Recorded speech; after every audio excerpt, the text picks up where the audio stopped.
In Gaza, Ramadan is defined by displacement and deprivation. People are stealing from each other so they don't starve to death. There are many kids who have been orphaned who come to me asking for food.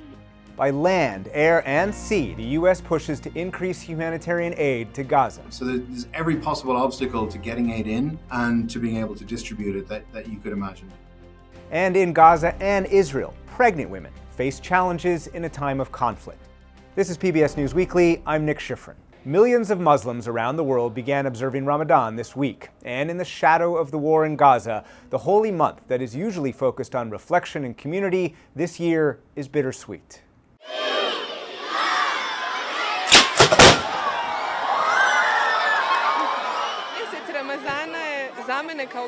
For me, as the mayor of Sarajevo, the month of Ramadan is the time when Sarajevo smells of love and solidarity, when it embraces our beautiful traditions passed on by the generations that preceded us.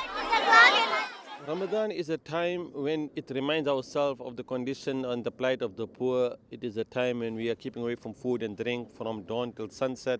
And it is such a time where it reminds us of the plight and condition of people in other parts of the world. I want to break my fast in unity, community. There is a lot of holy and spiritual importance to this place. I feel peaceful here. This month of Ramadan is different from all previous Ramadans, as we are now living in a difficult situation in Palestine and specifically in Gaza. We are suffering from the issue of the war in Gaza and the blood being shed there. This is a month of worship and fasting, even though our people in Gaza began fasting 5 months ago due to the lack of food. On this occasion, I call the Arab and Islamic world and everyone who can provide assistance to help our people, especially in the northern Gaza Strip.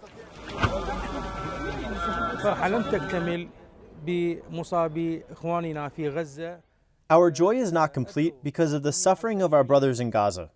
Therefore, I call on all charitable people to contribute to feed and support the people of Gaza with everything that the word support means, and to sincerely plead to God Almighty in their prayers to protect them from evil and harm.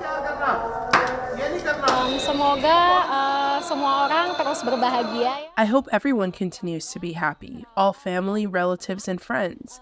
And the most important thing is to maintain peace together, everywhere. From small peace with family and brothers to peace that may be even greater. This week, Israel's top military spokesman suggested for the first time publicly that Israel has a plan to evacuate many of the more than 1 million Gazans who fled to Rafah in southern Gaza. I spoke with Jeff Bennett about what that could mean, especially during Ramadan. What plan does Israel have when it comes to attacking Rafah and then moving civilians out of harm's way?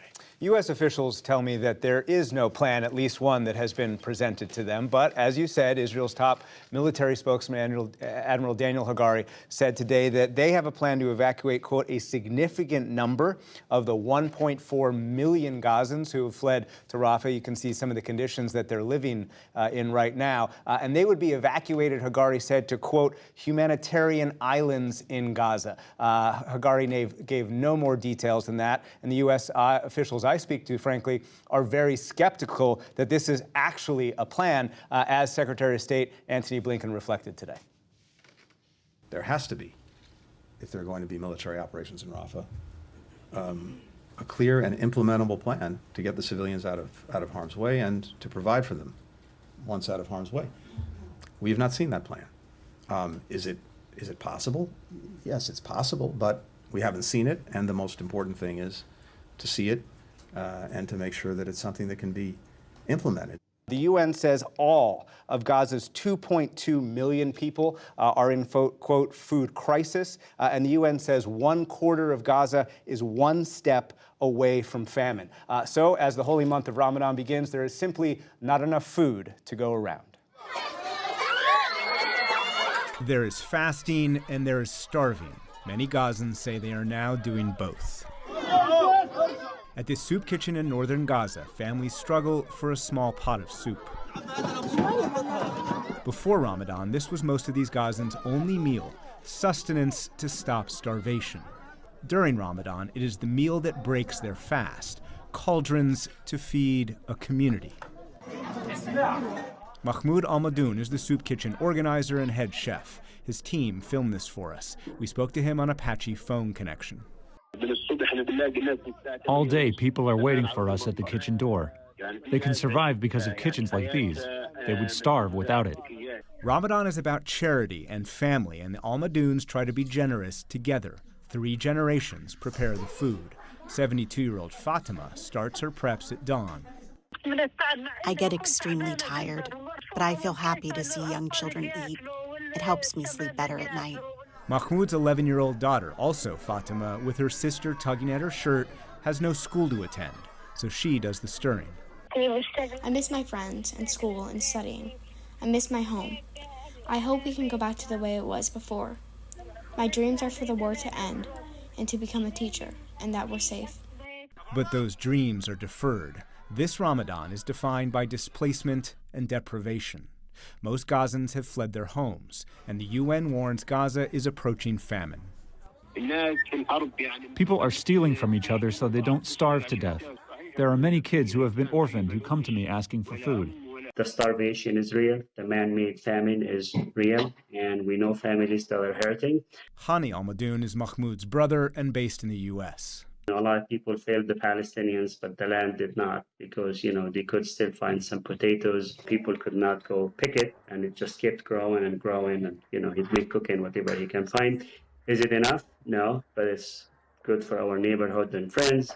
The Al-Madouns launched the kitchen in January for a few hundred locals, with 2 big pots and seasonal vegetables. On the first day of Ramadan, they serve sizzling soup with a little lamb to thousands. 4 out of the 5 hungriest kids in the world are in Gaza right now. 5% of the people of Gaza are either killed, injured, or missing. So think about that. In my family, our table will have 6 less people this time. Hani and Mahmoud's brother, Majid Al-Madoun, in the center, as well as his wife and 4 kids, were killed when their family home was bombed. I feel sad for the loss of my brother. He's really my buddy and my sidekick, and he's not here anymore. We say we're resilient people, but that's gone beyond any level of resilience. International humanitarian groups say the soup kitchen is only necessary because Israel isn't allowing enough aid into Gaza. Israel says it does not block aid and blames the shortfall on a lack of UN capacity. Last night, Israel opened a new truck route for the UN directly into northern Gaza, spokeswoman Tal Heinrich said today. This was a pilot to prevent Hamas from taking over the aid, as they often do. There is no limit to the amount of aid that can be delivered into Gaza. The U.S. will continue dropping aid by air, and the first aid ship is sailing to Gaza, ahead of next month's plan for U.S. soldiers to build a pier off Gaza's coast. But Israel must do more, Secretary of State Antony Blinken said today. There's movement, and it's positive, but it remains insufficient. Israel still needs to open as many access points as possible and keep them open. Traditionally, the aid is distributed by the UN Relief and Works Agency. Hani Al-Madoun is the director of philanthropy at UNRWA's independent American arm. Israel, of course, accuses multiple members of UNRWA of participating in the October 7th terrorist attack and accuses UNRWA of effectively being intertwined with Hamas. Do you believe that's true? On behalf of myself, I'm here in my personal capacity. I'm horrified by, what I read in the news about those allegations. And I don't know. I just, I want to repeat that feeding a hungry child should never be a political statement. In December, Israeli forces detained Gazans whom they accused of being members of Hamas. Among them was Mahmoud Al-Madoun. They humiliated us, stripped us, and took us over to the coast. We were on the sand all day in the cold. I thought to myself, we're not leaving here. We're going to die. When you think you're going to die and you don't, you want to start serving and helping others. It's like a new lease on life. And the Gaza Soup Kitchen was born. So for the Al-Madouns, this Ramadan is about charity amid catastrophe. For the PBS NewsHour, I'm Nick Schifrin. In his State of the Union address, President Biden announced a plan to create a temporary pier to allow ships to deliver humanitarian aid to Gaza. But he called on Israel to do more to ease civilian suffering. Temporary pier will enable a massive increase in the amount of humanitarian assistance getting into Gaza every day.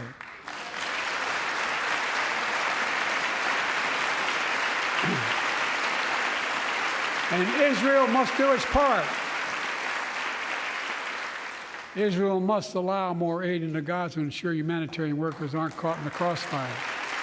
Humanitarian assistance cannot be a secondary consideration or a bargaining chip. Protecting and saving innocent lives has to be a priority. Digital video producer Casey Kuhn spoke with Kieran Donnelly of the International Rescue Committee for a deeper look at the ongoing humanitarian crisis. Kieran, thank you so much for joining me. We've seen reports of children who've died from malnutrition in Gaza. What is your organization seeing or hearing on the ground there? What we're seeing is a humanitarian catastrophe of epic proportions unfolding in front of us. Reports of children being severely malnourished and dying of starvation just represent quite how horrific it is for the population there. We're seeing malnutrition rates around 5% for children in Rafah. That would probably be higher, but for the availability of some small amount of aid in Rafah.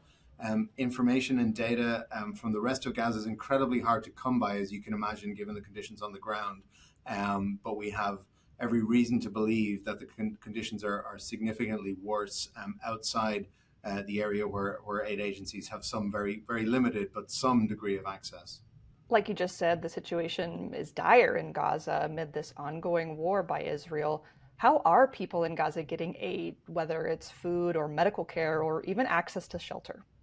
There are numerous barriers and obstacles to getting aid into Gaza and to being able to distribute it, starting with the fact that the ongoing conduct of operations makes it very unsafe both for aid agencies to move around, to be able to distribute aid, but also for people to access that. The challenges go all the way through the delivery chain. Getting trucks of aid inside Gaza is incredibly difficult. There are bureaucratic obstacles in the way. There are layers of approval. There's an arbitrary inspection process that leads to quite a volume of material being turned away at the border. So there's every possible obstacle to getting aid in and to being able to distribute it that you could imagine. We also saw airdrops happen from the U.S. military recently. How effective are those airdrops, and could there be more of them coming? I want to be clear that airdrops are always an option of last resort for humanitarian responses. They're reserved typically for places where you're not able to get access for various reasons. They are very expensive. They are a very inefficient way and a very unsafe way to deliver aid, as people on the ground are at risk when they're scrambling to try to access these packages that are being dropped. There is no good reason why airdrops are a necessity in Gaza today. The reason that countries and aid agencies are resorting to airdrops is because of the blockages at the border crossings. The temporary floating pier that Biden promised is still weeks away from our understanding. What's the U.S. doing in the interim in terms of getting aid to civilians in Gaza? I know that the U.S. government is putting a lot of funding into aid and supporting aid organizations. I understand that they're bringing pressure to bear on their partners in the Israeli government to loosen up those restrictions. But quite honestly, we're not seeing any real impact from that pressure coming. And so it's unclear if, and seems quite obvious that every possible tool in the arsenal of the U.S. government is not being deployed to loosen up restrictions on aid, to bring about those conditions, including a ceasefire, but also the lifting of bureaucratic obstacles at the border and other barriers to getting aid in. And when we're looking at who is providing the most aid to civilians in Gaza right now, who is that? Is it governments like America or other countries, or is it non-governmental organizations? It's a mixed picture, and so you have medical services being provided through field hospitals deployed by governments from the region, for example. But most of the aid, as in almost every crisis, is being provided by local organizations and by communities themselves. And we've seen footage of people baking bread in these camps and seeing the food aid that's coming in. What type of food aid is being distributed, and what's included? It's a variety of materials, including so-called MREs, meals ready to eat. I know that some of the airdrops have included things like date bars and kind of high nutrition, low volume commodities. So it's a mixed bag. I think the key point, though, is that it's significantly insufficient. What's being provided, both in overall quantity and in calorific content, isn't enough to keep people alive. And so the reports that are emerging of increasing levels of malnutrition, of starvation, we're only going to see those increase. And we know that when people are hungry, when people are malnourished, they're also more susceptible to disease. And so in the unsanitary, overcrowded conditions that characterize many of the displacement sites, we're seeing high rates of skin infections, high rates of diarrheal disease. Those are going to not just continue and proliferate, they're going to become increasingly lethal as people's bodies are not able to fight off the infections due to a lack of nourishment. Kieran, thank you so much for joining me. My pleasure, thank you. Pregnant women in both Gaza and Israel face extraordinary challenges as they hope to bring new life into the world amid so much loss. Special correspondent Layla Milana Allen speaks to some of those women. Each day in Gaza, mothers search desperately for food for their children. By night, as Israeli airstrikes pound the Strip, they pray those children will live to see morning. Expectant mothers live in fear their babies will never be born at all. An estimated 50,000 women in Gaza are currently pregnant, with about 180 babies being born each day. Medical staff report newborns being birthed on blood-soaked floors and in dirty bathrooms of overwhelmed hospitals, and caesarean sections carried out without anaesthetic. 3 months ago, Iman al-Bashliki had an emergency C-section after she went into labor while fleeing heavy bombing in North Gaza. They bombed all the hospitals in the north in the Jabalia camp, and the bombing was happening over our heads. Her displaced family is now living in filthy conditions, so the wounds from her caesarean surgery have become badly infected. With medical stocks almost wiped out, she's hoping the doctors will still have enough antibiotics left to help her. I'm so exhausted. I can't even get up to play a mother's role in my baby's life. I can't walk or get up to feed him or hold him. Trapped by bombing for weeks, 3 months pregnant Iman Mashayir finally made it here for a checkup. The doctors had devastating news. There was no heartbeat. Worse still, they haven't been able to operate to remove the fetus because there are just too many critically injured patients they have to treat first. If Iman has to wait much longer, sepsis could kill her. I've known for a month now that my baby is dead, and they still haven't removed it because of the huge numbers of people here. I'm scared because I have to have an operation without any anesthesia. The doctor says I might become poisoned by the failed pregnancy. Severe malnutrition, scarce clean water, and dire living conditions are leading to a massive rise in premature and underweight births, miscarriages, and death of mothers and newborns. Most of Gaza's hospitals have collapsed thanks to Israel's aerial bombardment and the siege, cutting off medical supplies and electricity. Rafah's Emirati hospital is still hanging on. Doctors and midwives here do what they can to cope. Dr. Sana El-Jazar is a resident pediatrician. There is a high percentage of critical cases coming in and a high percentage of death. A lot of women are giving birth prematurely as a result of fear and the war and the chaotic living circumstances. After the women go home with their babies, they come back a few days later because their babies have dehydration, or they have diarrhea, or they're vomiting. UNICEF's Tess Ingram was horrified by the condition she found mothers and babies enduring on a recent visit. It is unbelievable what is happening here at the Emirati hospital. The situation is very desperate. Some of the mothers haven't made it through giving birth. As Hamas rockets continue to fall across the border in Israel, expectant mothers live in the shadow of this war.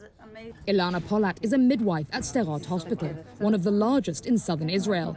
The maternity clinic here has been moved into a reinforced concrete shelter after multiple rockets hit the hospital. Very scary for women, very scary for the families and for the babies, because, any time we can hear a siren and we are not in the protected area and we need to run, and women after birth with epidural cannot run, so it's feeling... Yes, it's here. Maybe we will hear the siren here. So it's very emotional time and very stressful time.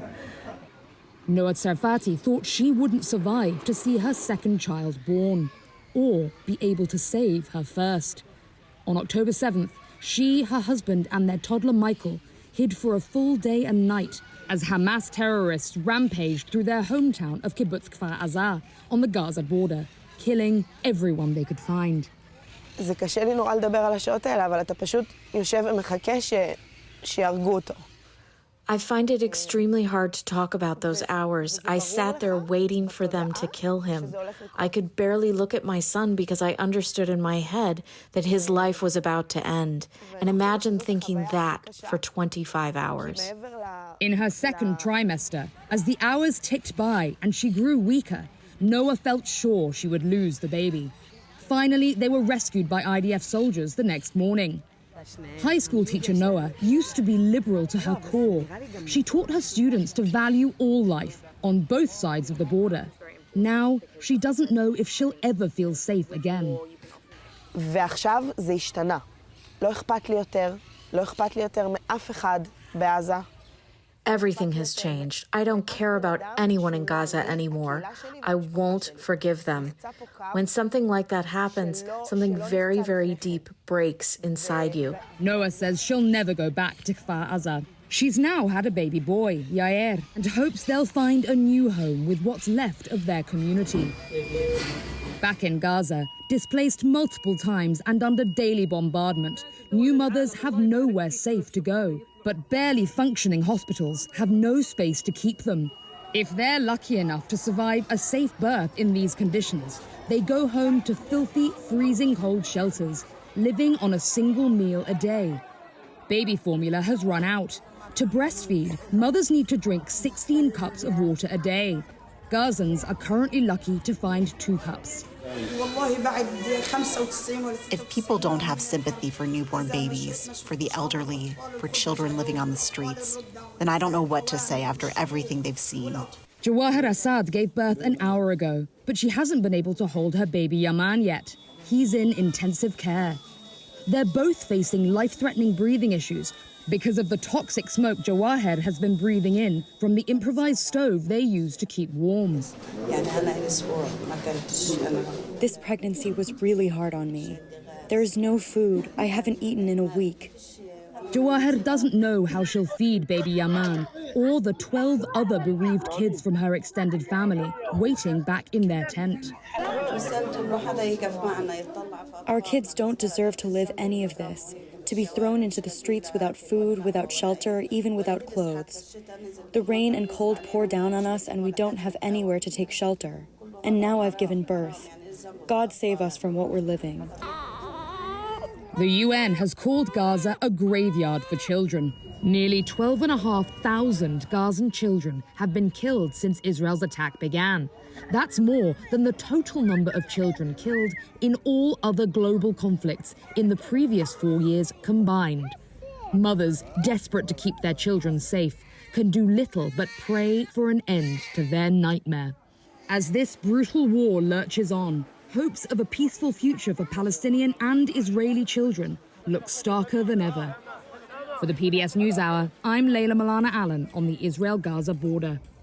Senate Majority Leader Chuck Schumer on Thursday made an unprecedented statement that Israeli Prime Minister Benjamin Netanyahu has, quote, lost his way, and that there should be elections to choose a new Israeli leader. President Biden had this to say in response. He made a good speech, and I think he expressed a serious concern, shared not only by him, but by many Americans. I spoke with the European Union's Foreign Affairs Chief, Josep Borrell, about the latest on the war between Israel and Hamas. Let me start with Israel and Gaza. Today, as you saw, the Senate Majority Leader, Chuck Schumer, made a speech at Congress, and he said that Israeli Prime Minister Benjamin Netanyahu has been too willing to tolerate the civilian toll in Gaza, which is pushing support for Israel worldwide to historic lows. Do you agree? Well, I perceive a change on the mood of the public opinion in the U.S. with respect to what's happening in Gaza. More and more people are feeling concerned with what I certainly can call a massacre, because 30,000 civilians killed is a lot of people. President Biden and Vice President Kamala has been saying there are too many, certainly. And it is not just in the U.S. It's true that the whole world is concerned about what's happening there. This week, you told the Security Council that Israel is using starvation as a weapon of war. How so? Do you think there is starvation in Gaza? Yes, it is a starvation in Gaza. Hundreds of thousands of people are starving, literally. Among them, many children being dying by desnutrition. If there is starvation, why is this starvation? Because there is not enough humanitarian support entering to support these people. And why is it? Because Israel is controlling the border and not letting humanitarian support to come in. So there is a logical consequences, no? You prevent humanitarian support from coming and people are starving. Isn't it logical cause and effect? In the same speech where you accused Israel of using food as a weapon of war, you did not call on Hamas to release the hostages or lay down their arms. Come on, I'm saying that every time. Every time I take the floor, I start saying that the freedom of the hostages is a must, and Hamas has to release it. We have been saying and re-saying and repeating, and I don't care to say it again, that Hamas is considered a terrorist organization, that they launch an attack that is completely unacceptable, and the hostages has to be freed. And for all of us at PBS News Weekly, thanks so much for watching.